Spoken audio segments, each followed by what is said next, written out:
Hello everyone! I'm sure if you're watching this video, you are interested in living and maybe working in Japan. Or maybe they just like you. Potentially, that would be nice. But Rambling. I've worked in Japan for 5 years and you've worked here for like 3 years? Two. But you know, feels like 5. No, I'm kidding. Well, we have a little bit of experience working here and there are a lot of things that people don't tell you about life in Japan when you get a job or what the process is. And I kind of wanted to discuss and share some of that. Compare and contrast. Yes. In a Venn diagram chart.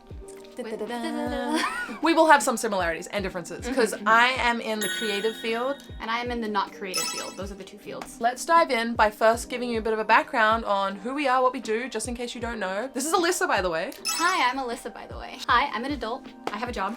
Good job. I'm proud of you. Thank you. I like that. That's proud of me too. My parents are proud of me too. Yeah. Every day they're like, I'm so proud of you. You're like, good job with that job you have, that adult job. Yeah. How did you like end up in your position and was there anything surprising about the process? Because you haven't talked about it much before online. I don't think so. So basically, I was only supposed to even move to Japan for 1 year, did language school for 2 years, but that's as much as you can do language school. So then I had to either get a real job or leave. So I had 1 month to find a real job because that's how long, you know, the student visa gives you after you graduate. So panic really quickly. I was there, looked for holding her hand. Yeah, I was like, I'm gonna get kicked out. Oh my god. But yeah, so the easiest option, like first, actually, I looked around at a lot of teaching jobs because English teaching jobs are the easiest job to get by far. I literally showed up for 3 interviews and the same day, all 3 of them like offered me a position. Like you can get one of those jobs and like, yeah, my English is that good. I'm very kid friendly too. Super easy, but I didn't really want to be an English teacher. That's not really my background. The other job I was going for was something in IT because I have like a programming and engineering background. And I did actually talk to one person at a company and they weren't really hiring at the company at the time, but he liked kind of my story and what we were talking about, so he actually offered to create a position for me working directly under him in the company. And I was like, okay, that's cool, but can we like make this happen within a month? She's got a deadline. I was like, I have a deadline. So I was super lucky. He was super nice. They rushed the whole process for me. I did, I think, 3 or 4 interviews in the span of just like 3 weeks, and they submitted for the visa because it's kind of a complicated, long process for a Japanese company to sponsor you. It's not as easy as just hiring a Japanese person who already lives here. So they rushed the process. I talked to like HR, the director, him again a couple times, and they rushed the process and I got it. I submitted my new work visa literally the day before my old one was about to expire. So I was super close to taking one of those English teaching jobs. I was even telling someone, I was like, should I just take the English teaching job and like not worry about it? Because I was really worried about the timeline for the other one, but luckily I didn't. I stuck it out. And now I have my current job, which is kind of like IT related. Yeah, which is great because that's what your experience and your That's what I wanted to do. Yeah, I mean, little kids are great when you don't have to interact with them at all, but hey, don't you shoot yourself in the foot? What if you have to go resort to that? You're right, please. Future English teaching positions, don't. I love little kids. So it all worked out for you, but I feel like if you're on a language visa... That's not recommended, by the way. Don't give yourself 1 month to job hunt. It's such a bad idea. Yeah, you have to like be really proactive if you're on a visa because you have a like time limit. And so that's something that might not be surprising, but it's something you might not be aware of. So keep that in mind. Yeah, the process takes longer than you would expect. Like I think the average, like what it should have taken was about 2 or so months for the company to either put me through the entire interview process and then have their legal team, like, because you have to ready your documents, you have to submit to immigration, there might be more paperwork you missed that you need again, like it's a lot. And you have to do that before your visa expires, otherwise you're just out of luck. Yeah. Yeah, it's a lot. It's overwhelming. Just think about it. I'm like, oh my goodness. Yeah, that was the most stressful month of my life. It was. I was there. I know, yeah. I saw it all. Like lost so much hair. My hair used to be going down to my... No, not really. Oh my god, I was like, I don't remember that. No. I think my story, just to summarize it, because I've covered it in detail here if you're interested in watching. I was on a working holiday, which gives you a lot more time. Oh, I'm so jealous of Aussies and Europeans and their working holiday. Yeah, which means you can come here and actually work at a company. Like any job except for like nightlife, essentially. You can get some experience. So I just got to transition really smoothly, actually. I was just running out of money until I got my actual job. But other than that, that's the best way to job hunt if you can get that working holiday visa if you're under 30. Yeah, for my American friends who don't know, working holiday. It's essentially you can just come and like the idea is to live abroad and spread culture and work within the country. So, before we go into more like bullet points of what we think is different, I also want to say when you're searching for the job, one thing that surprised me is the difference in resumes. Yes. So I was looking for a job where I could utilize my Japanese skills, and I had a lot of Japanese friends, so I was like, guys, what do I need? Turns out the Japanese resume is so different. It's very like expected of Japan that they have such a complicated, strict like. It's cookie cutter though. Like there's no frills, you know? There's like no room for your creativity there is not to exist in the resume. Yeah, like you don't want to stand out. You have to have a photo of yourself. That's so funny. You don't want to stand out. You just want to be like part of the mainstream because you have to put your photo on there, which is something I think in the West is honestly it's illegal. Yeah. So you need that photo, and then you also need to have like all your history, and it's like very like methodically like written out. Fun fact, I actually didn't do that. Yeah. I didn't make a Japanese resume, which I probably should have, but I did not. I think the recommendation is have one of each, and the foreign friendly one is like one I made on Canva, and it's got all these fun like little designs, and I had like a field day making it. But yeah, you need two. Which I think is more common because you were going for a marketing job, and I think in the West, like a lot of marketing jobs, they want you. You want to be creative. What like, can what you can do, and how can you stand out? Yeah. So that's just one thing. If you are looking for a job, keep that in mind. You need to have like that cultural like awareness that resumes are very different.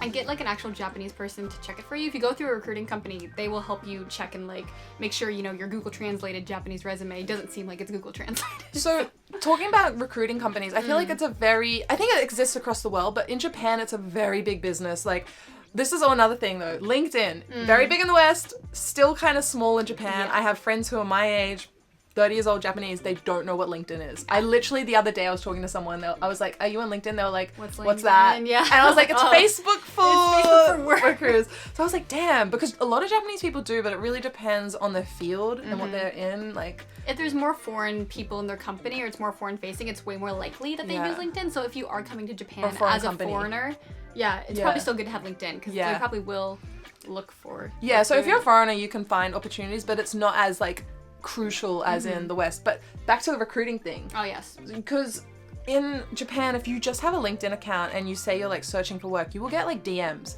from people like recruiting. And at first I thought they were like scammers. So no, not scammers, but I remember the first one I got, it was like, oh, you can work at like said company. It was like a really big sport fashion brand. And I was like, oh my god, well one of them. And I was like, oh, I thought they were like offering me the job. And I was like, oh my god, Gmail says I can work at Nike. I know, that was very 22, 3-year-old me was very naive. And I didn't understand because like in Australia, I don't feel like you would start with recruiters DMing you about these big roles and then I remember having a call and being like, oh my god, what's happening? And they were setting me up and then I failed that so bad. Yeah, it's not as like final as like, hey, I'm really interested. It's like they kind of just... They probably have a quota. They're like, we need to get this many candidates to interview. And then they find like people who might match it. Yeah, recruiting companies, it's the recruiter's job just to kind of get a huge pool of people who might be okay, and they just kind of sometimes throw them at different jobs. So yeah, I mean, it's not a bad idea. A lot of people get jobs through recruiting companies. So now that we both established we got jobs somehow, a miracle. By a miracle, honestly. Yeah, in very different fields. Like I have a lot more Japanese, like well, you have a lot of Japanese too, but like... Oh, Sarah's being kind. She's saying she's good at Japanese and I'm not. That's not what I'm inferring here. I'm saying that I had like almost all Japanese colleagues and like all of my Slack was in Japanese. There's English as well, but yours is like a heavily English job, right? Yeah, and my company is about half and half, but I work in IT, and in IT, it's mostly English speaking. Like 90% of people in IT, my company speak English. Yeah, so basically I'm just trying to say different backgrounds, different like fields, but there are some similarities. And we were talking about this before, but one of my favorite things about working in Japan is that transportation is included. Isn't this a crazy idea? I feel like it's one of those things when you learn like, oh, your company, I'm talking to like my Japanese friends, like, oh, the company, they pay for like my train rides into like work each day. And like, yeah, of course. And I'm like, yeah, like it's like a 30 miles to them. And I'm like, of course. No. Why doesn't our countries do that? Yeah, because like you have to pay, you know, petrol, car maintenance, but here like I think even if you drive, they would compensate it. Yeah, they compensate. It's just no one has a car here to be compensated for. No, yeah. But like, it's really common. So let's say your office is in Shibuya and you go from your home to Shibuya. The cost is 500 yen return a day. You won't even have that 500 yen reimbursed. You'll just get this thing called like a commuter pass. And so then if you work in Shibuya, you can go to Shibuya any day of the week. Yeah, not even to work. It just is free when you tap it. Or anywhere within those stations, like on that line. So I didn't go to the office regularly enough to get that. So I'm like, dang, but also at least I didn't have to go to the office regularly enough to get that. That's very true. But I like that it was like a thing. They'll even help you with moving cost sometimes. Really? Like some companies will help you like, well, I didn't move, but if I had, like the company will. Like wait, from overseas? Yeah, like relocation costs. They'll give you like some of my teaching jobs that I was almost gonna take. They offered me like. Where were you gonna relocate to? Far away from you, which would have been sad. So she was my Valentine. Oh yeah, that was so. We had a cute little Valentine. We had aburo soba. Which is, I've been trying to get her onto aburo soba now, and now she's a big fan. I've been on it. Aburo soba was one of my first loves. I feel like you just came along later, you know. And it's her favorite work meal, FYI. It is, yeah. My company's workplace has a really good aburo soba place. Yeah, she tells me about it all the time.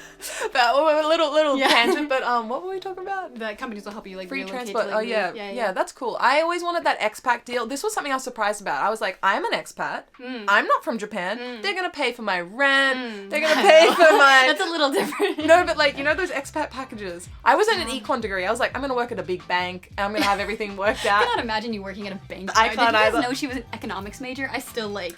I went to one of those in Sydney. There was like this women in economics like oh forum. My God, did you? And I went there and I had like my most formal attire and I was like, I don't belong here. But yeah, I thought I would get one of those expat packages. Turns out that's only when you're like really good in your role and get sent overseas. So don't be naive. And I thought I'd fly business class all the time. That also doesn't happen.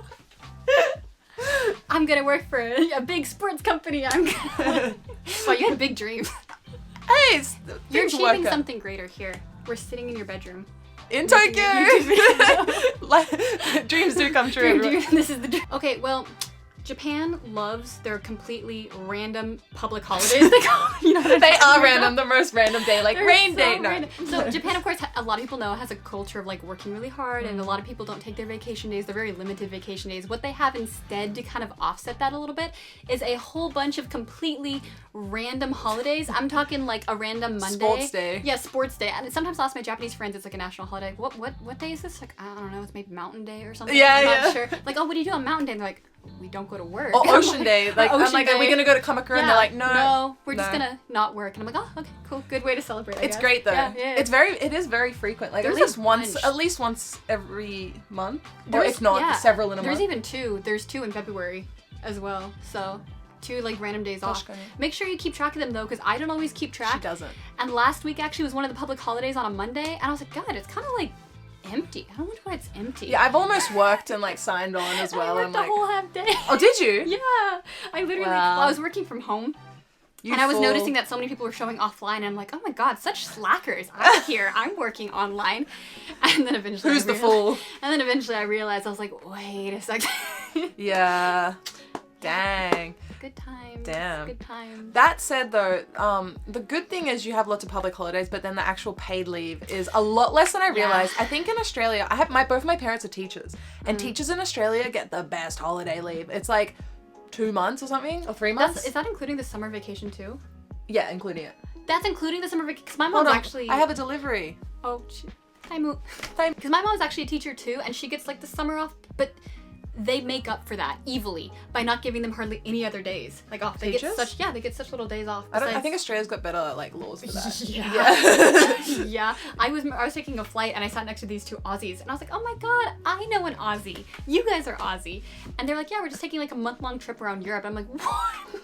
And it's because they had that paid leave. Yeah. Paid leave in Australia is really good, and people like do take it, unlike Japan. Yeah. But that's why like when I came to Japan, I was like, I'm gonna get like at least a month off, and it was like 10 days. No sick days. It was no sick days is the wildest one. I got 10 starting. Like you start with 10 and then you slowly like build up. Slowly. Yeah. like 20 years. Yeah, 20 years. I now have 12 days off. It's not that slow, but it is pretty shocking if you don't expect it. So. But for my American peeps, business as usual. Yeah, business as usual. Because Japan is modeled off the US, really. You're welcome.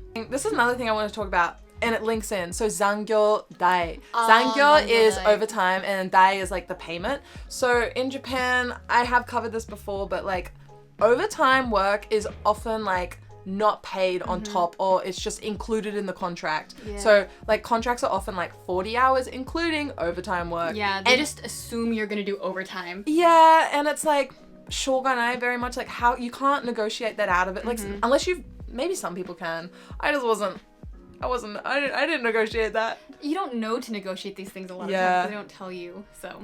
And it's very standard, so even if you think it's unfair, like, do you want to work here or not? It's kind of like that. I will say though, is this the thing in Australia? Because in America, when you have like a salary job, usually overtime's not included. And like when you just get like a yearly salary, it's not common. But like some jobs here will pay you the overtime or have that included in the salary. In America, it's just not. Anywhere.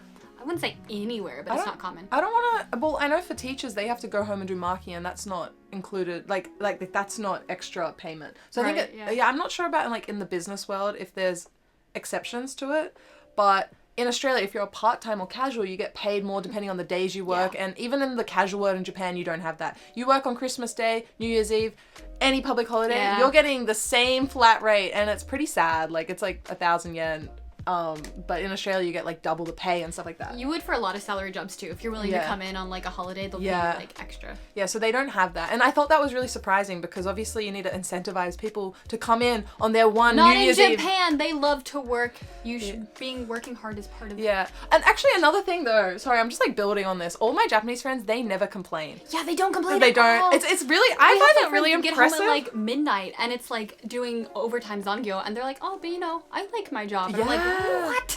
I think like the difference in like mindset is like of course I don't mind doing overtime sometimes, but I have I think I have it like we have different limits, but I do feel like Japanese people don't think of it as a bad thing. Like they might be like, tsukareta, but they're like, no, I like my job, and I'm not kidding, like they just don't complain. And it's kind of impressive. I'm like, wow, sugoi ne.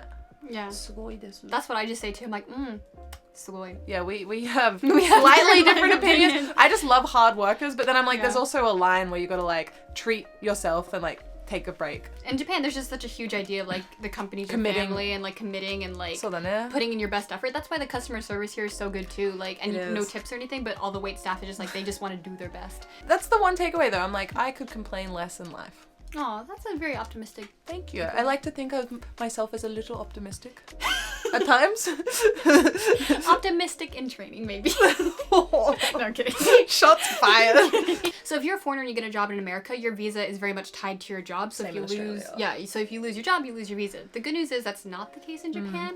It's just you get a working visa, and even if like your company fires you halfway through or something, that visa's still good. It's valid. Yours. Like once you get it, you have it. Which is really nice. It's a comforting thing because I think a lot of people in countries where they're tied to their literal workplace, they can't quit even if it's really bad. Whereas in Japan, you don't have that. So it's a really nice like thought to be like, okay, if I want to find something else, I can just find something else. And they even have like a work hunting visa too. Yeah, where we've if you had get friends like, who do we that. have friends who do it, and if you get like fired or laid off, the government will keep kind of like extending your visa as long as you prove that you are like looking for a job and going to interviews and things like that. So I was surprised though because like I knew a guy on that for like a year. Yeah. You know the same guy. Yeah, and I was like, he just kept searching for a job for a year. Yeah, I'm still hunting. I was like, oh my god. Yeah. He's like just on the work hunting visa. Yeah, and like I think I don't know if you have to get the offer or like how, because I think he was getting offers, but it wasn't what he wanted. He just kept searching for the perfect role, and he got it. Yeah, he eventually got it. But I was like, wow, that's very lenient of the government. You do have to have a job first, though. You can't just come in on the work hunting visa. Like I don't know. Wait, from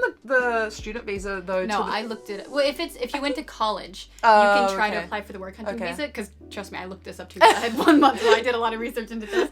Reddit research. Yeah, it was Reddit research. Honestly, the immigration page is hard to navigate. It is. It only works if you're from college. From language school, they're not going to put you on it. So, yeah. A surprising positive. I've never been in that situation though. I don't want to be fired. It's pretty hard for them to fire That's you. also surprising. They even have like a bunch of law, because it's that idea of like the company's your family. So the idea is if you commit to a company for like your lifetime, they'll also commit to like not firing you and keeping you around. Commit to not firing you.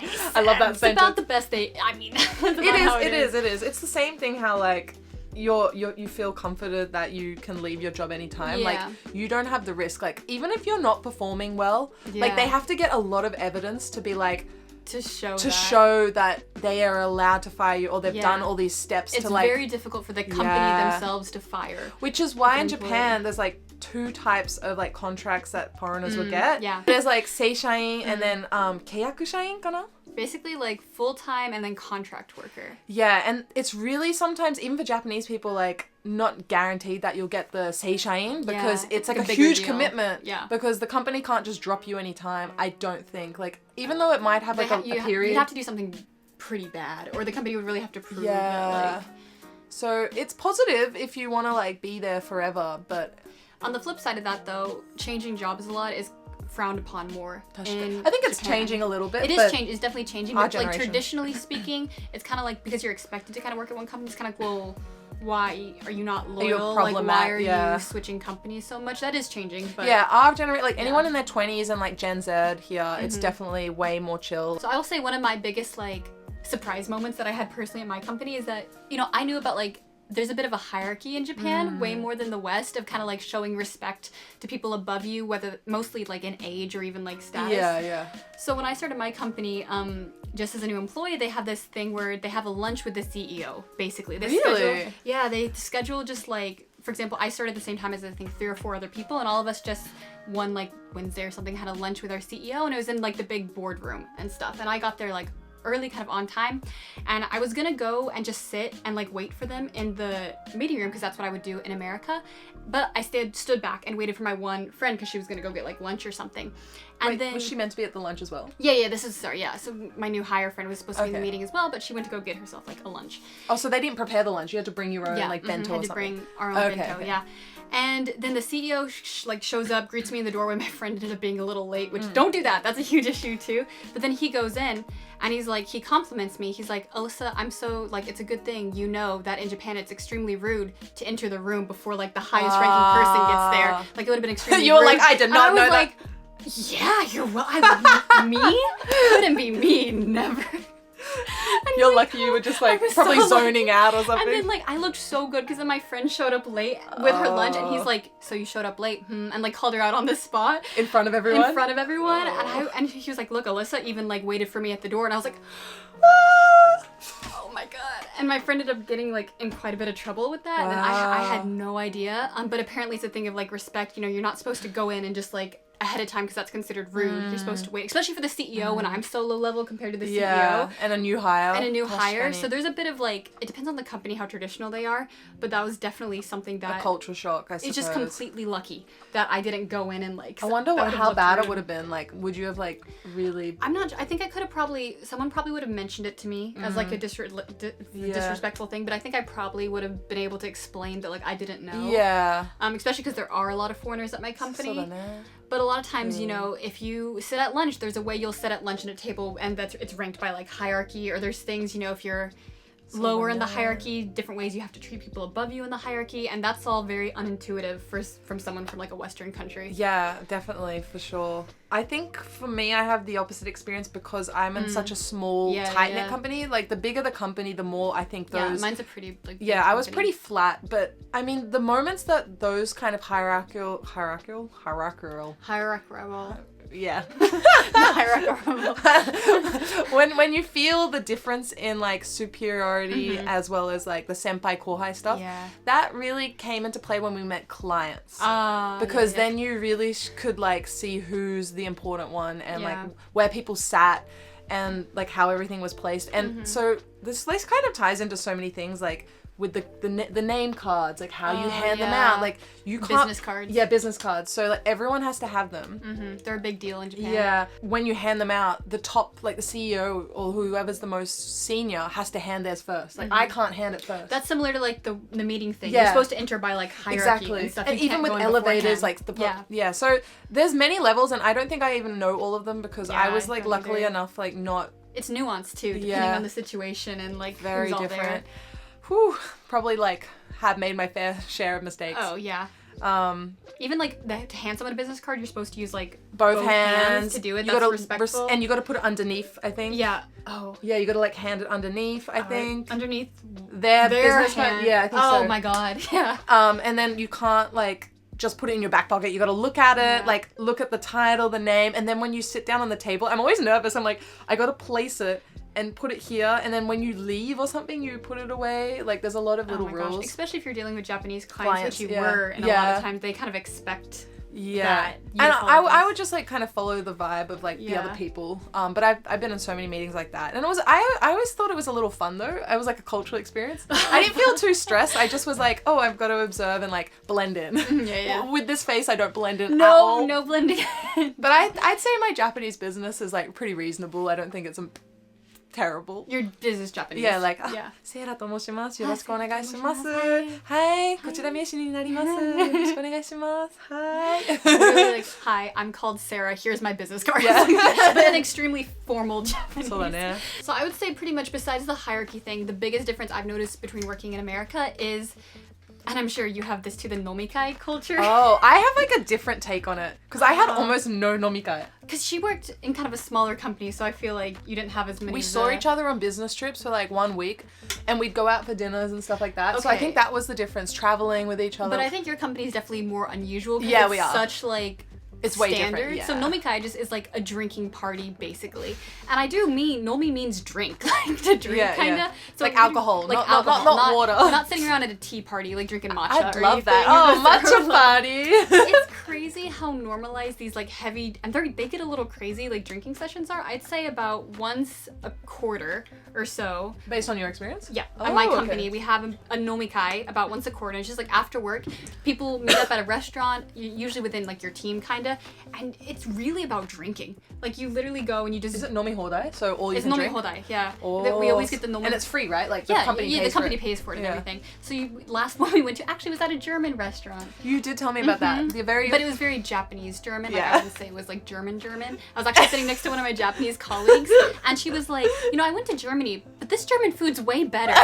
Because it was like Japanese German. It's like dashimaki tamago, which is like rolled omelet. Rolled like Japanese omelet. That's what they served at a German. Anyways, that's besides the point. But yeah, the point is, you go and you drink. That's just dinner, and then afterwards you usually go to like yeah. You go to a bar or something after to keep with a smaller group. Like it's like whoever's hanging around. But if you want to be on the in crowd, if you want to socialize, you probably should go and stuff. Then you go to a bar and you keep drinking, and people get crazy. And there's this kind of weird unspoken rule in Japan where you don't have to be your formal self, and none of the rules apply. Like none of the rules apply when you're drinking. Like, people go crazy. I realized I didn't know any of my coworkers until I went to one of these nomikais. And suddenly the quiet girl in the corner who never talked was like, "Free shots on me!" Really? And I was like, "Who are you, Becky from accounting?" So people really let loose, and it's crazy how like normalized these things are, and you're expected to like drink a lot, and yeah, it's a whole big thing in Japanese work culture. Very surprising. The first time you go to one. Yeah, I didn't experience that. We have I can't even count more than 5 nomikai I've been to, which is kind of crazy. Like traditional nomikai. Yeah, a lot of these are not really optional either. You're really kind of... Yeah, I was kind of lucky though, because I don't even want to drink that much lately, so the fact that I'd be forced to drink... Like, when I went, I had like 1 glass of wine the whole evening because I'm still from American culture. I feel like you don't want to go over the... You don't want to go over. You're still professional. It's still a work setting, and I still have that. And I don't want to get drunk with my colleagues and coworkers and stuff. So I had like 1 glass of wine at this German restaurant where everyone's on their like 5th thing of beer, and they're ordering tequila shots even. At a German restaurant. Yeah.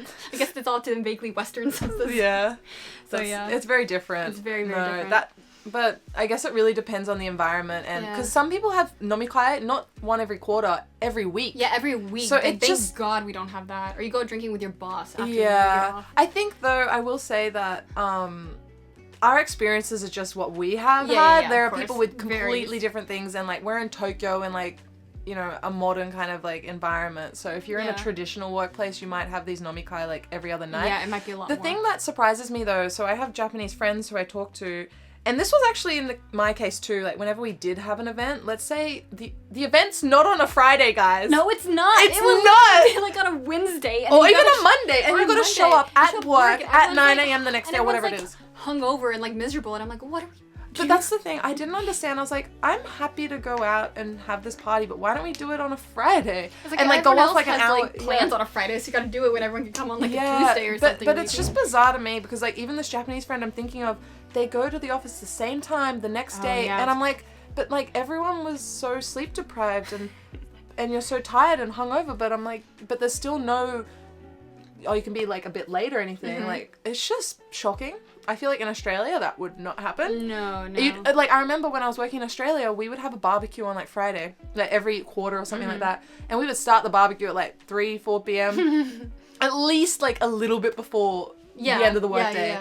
That's how we would have it too. Like if ever I was doing it in America, like a team dinner, it'd be like, okay guys, maybe we get off work an hour a little early, and we go to like a restaurant and maybe people will have a couple beers like max, and that's kind of it. But you're very much expected to still, you know, be in control of yourself. There's really not that expectation. No, and I think nomikai. It's a great way to like bond with your colleagues, and especially if you're a foreigner, it's like provides you, I guess, an opportunity to get to know someone. But it's just a very different cultural thing. That surprised me. No, I think the more surprising thing is the fact that it's in like the middle of the week and the expectation that everyone's just going to be the next day their best self. And I'm like, no, I need my 8 hours. You'd be like, guys, I have a cold today. I'm not gonna, nothing related to, you know, the massive amounts of copious amounts of alcohol I drank. But no, they don't do that. They show up. So. Yeah. Work ethic here is as strong as the party ethic. What is this? Gambarimasu. Rock, drink.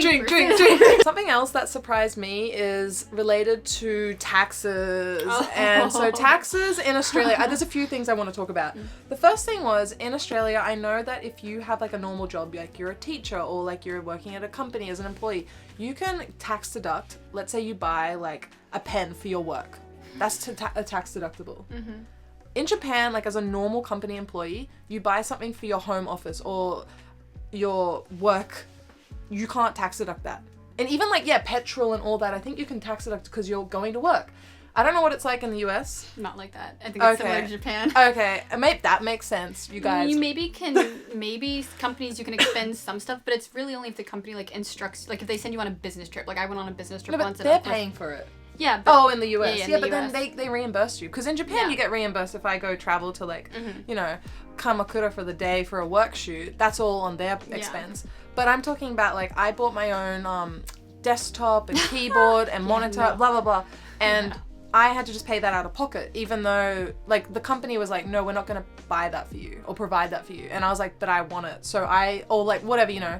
That's just an example. I feel like that's more like a good thing for Australia because I think Japan's kind of similar to America in that regard. Like, well, I was just my parents were like, you like tax deduct, and I was like, I was asking all these people, and they're like, what are you talking about? I was almost a little confused the first time you were telling me about it. I'm like, what do you mean? Like, of course the company's not gonna pay for the monitor you bought like at your house. Well, I was like, so, I need it. But anyhow, the takeaway from this video is just how good Australia is with working. Why am I here? No, right. No, Australia's really good. I feel like I don't know, laws to like protect its employees.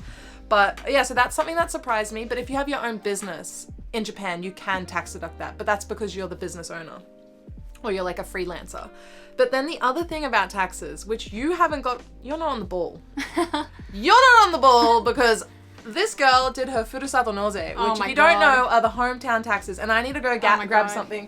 Basically, depending on your salary, each year you will pay like a certain amount of taxes, obviously. Same thing in the rest of the world. But you can pay those taxes in advance and dedicate them to like a certain prefecture and basically donate it.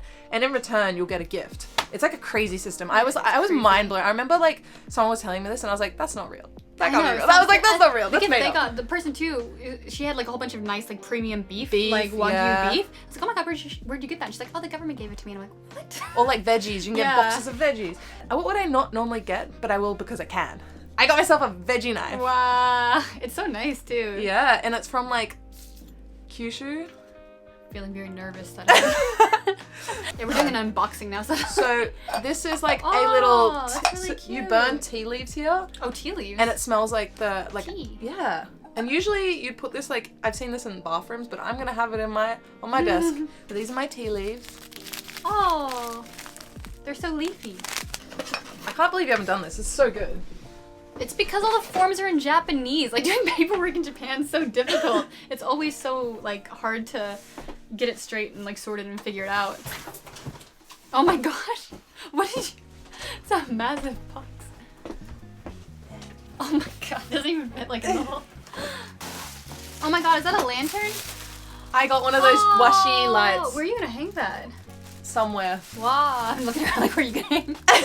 I spent probably like 8 hours deciding what I wanted. That sounds about right for you. Sarah takes a while to decide things. But the point is, this is something that surprised me about working in Japan, and for the first 2 years, I did not do it like you did. And I regret that a lot now. I know, I could have a cool knife too. You could, but you don't. I'll just accidentally bring yours home and then never return it. My company had a parent company, and we'd often work at their office, and it was a different vibe and different people. I know what you're gonna say, yeah. And it was dead quiet. Like in Australia, like at least where I worked, there was some sort of music playing, like there's an office DJ playlist on Apple, and we'd have that going. It's not like a party, like but it's at least background noise. But in Japan, people were like dead silent. Like the I gotta say, once again, this sounds more like a pro-Australia thing. Because in America, I've never experienced. That sounds depressing. We didn't have like music playing in the office. No. That's depressing as like. I need some sort of like stimulus in the background, like to just like keep the vibes going. Yeah. Yeah, but there was actually no, in one of the parent company offices, there was a speaker and we would play the music, but I don't know if everyone else was happy about that. We, yeah, we didn't last at that office too long, so. But I definitely feel like there's always banter and conversation, but it's very like quiet. So I think it depends on the company. Like, we certainly don't play music at my company, but there's a lot of like getting up and talking to people and like friendly banter. Like, yeah, oh, how was your weekend? Like, fill me in, girl. It's like sing for the nomikai girl that's coming up. No, yeah, there is. Okay, I'd say mine's like, yeah, pretty like social. I guess it depends on the company culture. Yeah. But the music thing, I had never heard of that before. Oh, okay. Yeah. Yeah, I guess it depends. And then also the office like layout was very different to what I expected. It's very open plan. Yeah, open floor plans they're just becoming a big thing everywhere. Yeah, I think that they're catching on, especially with like remote hybrid models. I never had my own desk. That's crazy. You never had your own desk? What, do you have your own desk? You don't go to the office regularly enough. No, but there's an IT like designated desk section, but in HP in America I had my own desk. Oh. I will say if you're watching this video, presumably that means you understand English, which if we're going off statistics, means you're Japanese, probably not native, lucky you who are. But that means if you work in Japan, you're probably working in a company kind of more like mine where there's some English and Japanese speakers. So like I mentioned before, my company's like half English, half Japanese, so something that's just kind of funny in that environment is that doesn't mean everybody's bilingual like my dear friend Sarah here. It means there's some people who only speak Japanese, people who only speak English, and then about every like spectrum in between. So every meeting, every email, every like notification, everything has to be done like in both languages. Oh, so, really? Yeah, so it almost becomes kind of like, you know, a flight announcement where they do like the presentation in like both languages, like, hi guys, so this Friday we're doing it, and then like, minasan konnichiwa, kono. Oh, that's interesting. So, and then for meetings too, if someone has to present, they have to do it like in both languages, or sometimes we'll have designated speakers who'll come in and do the Japanese and they'll come in and do the English. And then sometimes if you're meeting with smaller groups, like I work in IT, so we get a lot of like internal requests from people, but IT is mostly English, so if it's a Japanese person who really only speaks Japanese coming to like request us, sometimes we'll have like a translator in the meeting with us to make sure everything is communicated properly. So that's kind of an extra layer of yeah, I mean that makes sense, like depending if it's a big company and they have the budget and like and the time, I guess. When I say translator, I should be more, it's usually someone also in the company who speaks like both bilingual languages. It's not like someone whose only job is to translate. But it is kind of funny because there's always a level of like, okay, yeah, let's have a meeting with so-and-so. So can Mark speak Japanese, or do we need to like right. kind of like a level of that? There were definitely moments where there were people with weaker Japanese who needed to have that translation given on top of the Japanese, but like it would just depend on the people present. Yeah. Oh, okay. Like sometimes I have to give training sessions in Japanese, and I don't like. Oh, do you? Yeah. You want to give us a demo? Nope. Could be too revealing. So, and then they'll ask like questions, and because I work in IT, the vocabulary is kind of different, so sometimes that's like really difficult. Because explaining like, you know, processes and like different coding vernacular, especially when they maybe don't even know the word in Japanese, you know, is a little difficult. So I kind of wonder, do you have any pressure to get better at Japanese? Like from the company, like not internally? That's a good question.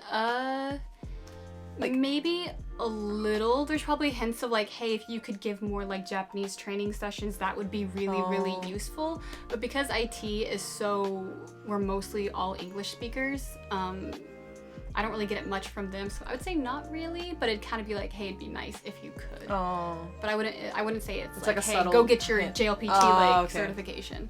Interesting. Yeah. You know, one thing I was a little disappointed about, but I think this is just like a Japanese person experience, is that like I work so hard to get my Japanese to a certain level, and people, even who can't speak English, will still send me Google translated messages. And it's funny though, because when I talk to them like on the, you know, digital emails and all that, it's all in like maybe Google translated stuff sometimes. But then Google face to face, their Japanese to English for you. But then face to face, there's like almost no English. But I'm like, so we can communicate here and it's no problem, but then like digitally, it's just like, I've noticed it's not a me thing. Yeah. I'd like to not think that, but I've had that so many times, and it's like, it doesn't matter how good I get at Japanese, I think I'll always just have people doing that. I do agree. Sometimes I'll get a message. It's a little disheartening, to be honest. I agree. Sometimes I'll get a message from like a Japanese person and they write to me in English and they ask to set up a meeting, and then I get to the meeting and it's like, okay, they can only speak like Japanese. And I was like, okay, well. Yeah, but then I've learned to just be like, well, this makes my life easier, so you know what? Yeah. But at first I was very disappointed because I'm like, I'm in Japan. I was like, I wanted to speak Japanese. Yeah, and I've come full circle. I'm like, you know what? If you want to speak English, sure. That makes my life easier. Yeah. I didn't like business emails. I don't mind Japanese when it's like communicating, like on like a company level, but yeah, externally that's when it was like, oh my god. Business Japanese is a whole almost different like. Because I had like a lot of casual business Japanese within the company, but like then the client email Japanese, that's not fun. It's almost a whole different. Even Japanese people themselves, we talk to some of our Japanese friends, are like, because there's a whole different level of formality and like structure and words you're supposed to use, and even them, they're like, yeah, I need to like study that a bit to like get it right. That was our little discussion about things that surprised us and were different working here in Japan. Yeah, we're the same. Because we're all the same at the end of the day. We are ningen. We are ningen. Ningen desu. Ningen desu. Hi, so this. Sorry, I derailed your outro. Please continue. I'm just exhausted from thinking about the idea of working. Yeah, why are we working or like talking about work on the weekend when we shouldn't? Yeah, let's go get a life. All right, bye.